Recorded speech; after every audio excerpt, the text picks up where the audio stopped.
So then if you're not sure whether you have a tight or loose pelvic floor, this is it. So now let's start with the loose pelvic floor.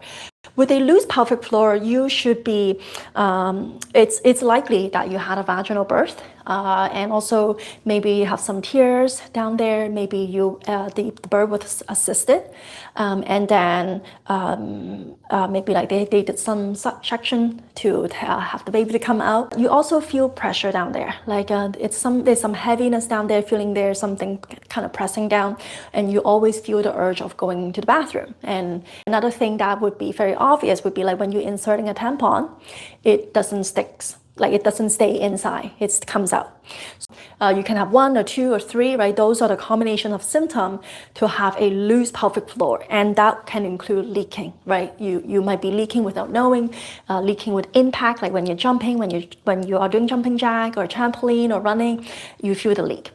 Now, with a loose pelvic floor, we need to work differently from a tight pelvic floor. Now, what about the tight pelvic floor?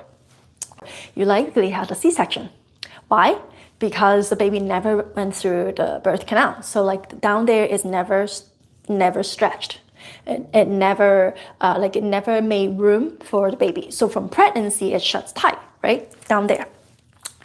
And after pregnancy, you're sitting a lot, you're breastfeeding the baby, you're not moving much. It continues, it just doesn't want to release and be a normal tone anymore. It continues to be tight without knowing. You know, some people, like they have a mum butt, right? You know, the butt is flat and maybe they're gripping without knowing, like gripping the bum without knowing.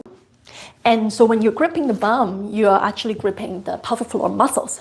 So the muscles is always very tense. Like the main symptom would be like, instead of pressure, would be more pain.